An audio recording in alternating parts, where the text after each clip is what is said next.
दोस्तों नमस्कार, मैं हूं शीतला तिवारी। दोस्तों, अनुराग यादव मसले में आपने देखा अब तक क्या हुआ। करीब करीब 10 महीने का वक्त हो गए। इस बार भी तारीख थी, तारीख पर जो है ग्राम प्रधान जो है, जैसा हर बार हर वक्त जो है पहुंच करके तारीख देखते हैं, तो ग्राम प्रधान ने जो है फिर इस बार बताया कि तारीख में जो है क्या हुआ, कैसे हुआ। यानी 10 महीने का वक्त जो है बीत गया, लेकिन अनुराग यादव के मामले में जो अपराधियों को जो सजा मिलनी चाहिए वह सजा नहीं मिल पा रही है। हालांकि एक एक करके जो है वह छूट रहे हैं। लालता यादव चाहे हों, चाहे रमेश यादव हों, चाहे वह जो अपराधी हैं, जो हत्यारे हैं अनुराग यादव के, वह एक एक करके छूट रहे हैं। और उनको जो है जो पुलिस जो है, जो कार्रवाई, जो प्रशासन की कार्रवाई है, जो न्यायालय में जो कार्रवाई है, उस पर कुछ नहीं हो रहा है। यानी अनुराग यादव हत्याकांड एक तरीके से आप समझ लीजिए कि अब धीरे धीरे करके जो है यह ठंडे बस्ते में, जैसा मैं आपको शुरू में बताया था कि यह मामला जो है धीरे धीरे करके ठंडे बस्ते में डालने की पूरी कोशिश है। और उसको जो है इसमें कामयाब हो जाएंगे तहसीलदार महोदय, एसडीएम या जो भी संबंधित अधिकारी जो चाह रहे हैं कि लालता यादव का मकान न गिरे और अनुराग यादव को न्याय न मिले, तो करीब करीब जो है वह अधिकारी भी जो है उनको संतुष्टि हो गई, वह कामयाब भी हो गए हैं। लोग कहते हैं देर आए दुरुस्त आए, या फिर से जो है आज नहीं कल घर गिरेगा। लेकिन आपको लगता है घर गिरेगा? क्योंकि इसमें दोस्तों ये बहुत बड़ा अहम सवाल है कि जब शुरू में अनुराग यादव की हत्या हुई थी, तो हत्या होने के बाद जो है वहाँ डीएम का एक काफिला पहुंचा था। उसमें तमाम कई तहसीलदार, नायब तहसीलदार और राजस्व की टीमें के साथ जो है कई अधिकारी थे। उस पर उन लोगों ने स्थलीय निरीक्षण करते हुए जो है और लालता के मकान को चिन्हित किया था कि यह मकान जो है अवैध ग्राम समाज की जमीन में बना हुआ है, इसको गिरना चाहिए, इसको हम गिराएंगे। उन्होंने चिन्हित करके जो है उसमें नोटिस चस्पा कर दी थी।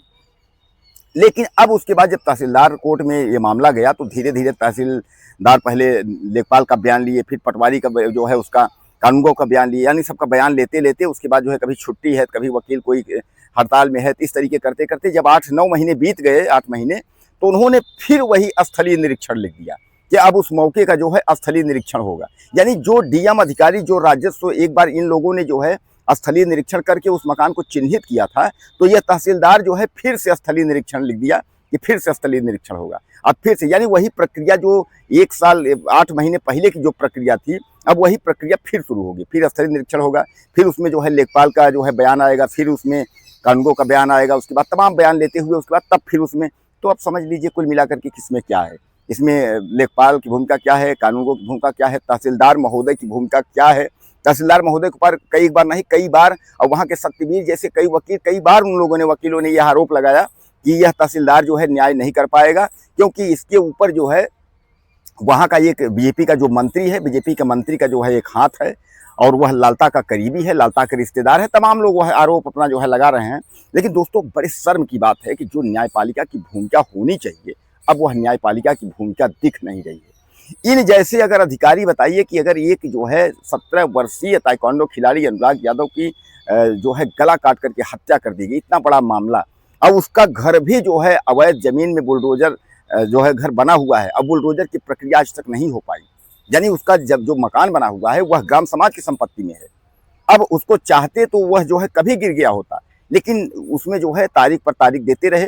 तो जो कह रहे हैं कि लालता का जो रिश्तेदार, खेल मंत्री और जो है रिश्तेदार है गिरीश चंद्र यादव, जिसको बता रहे हैं, तो कुल मिलाकर के जो है सत्ता पर यह हाथ है। यह वकीलों ने भी इस बात को कहा कि इस पर जो है बीजेपी के जो सत्ताधारी लोग हैं उनके जो है उनका हाथ है कि लालता यादव का मकान गिरे। दरअसल वैसे भी लालता यादव दमंग किस्म का है, इसलिए कि वह जो है समझा कि 40 साल से मुकदमा लड़ रहा था रामजीत यादव यानी अनुराग के पिता से।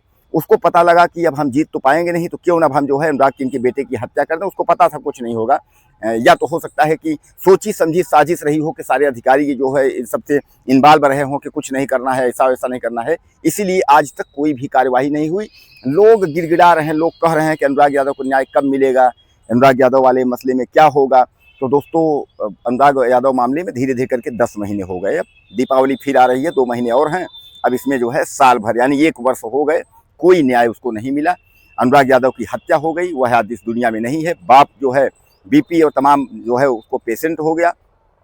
रामजीत यादव की तबीयत यानी खराब, वह लेटे रहते हैं, वह तारीख पर वह केवल भगवान का स्मरण कर रहे हैं। बाकी अधिकारी अपना जो है बस मनमानी कर रहे हैं। इस बार भी दोस्तों तारीख थी, अनुराग यादव के पिता तो वहाँ पहुँचते नहीं हैं, लेकिन उनको पता, लोग बता दिए कि तहसीलदार महोदय बैठे तो थे, लेकिन कोई सुनवाई नहीं किया। स्थलीय निरीक्षण को लेकर के कहा सुनी इधर उधर करते हुए उन्होंने 2 सितंबर का फिर तारीख दे दिया है।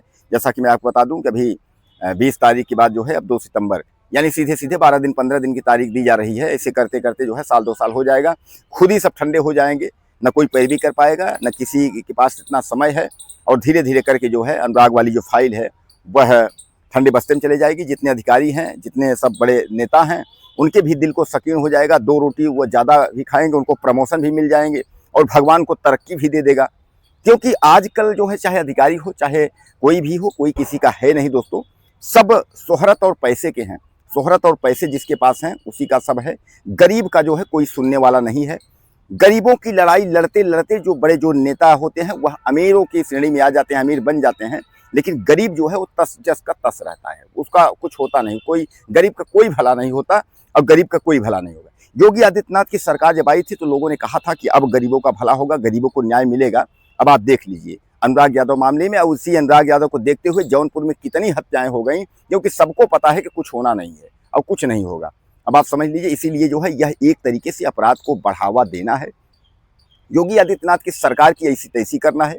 ऐसे अधिकारी अगर रहेंगे डिपार्टमेंट में तो वो सरकार की व्यवस्थाएं और सरकार का कानून जो है धरा का धरा रहेगा, जो अधिकारी चाहेगा वही होगा।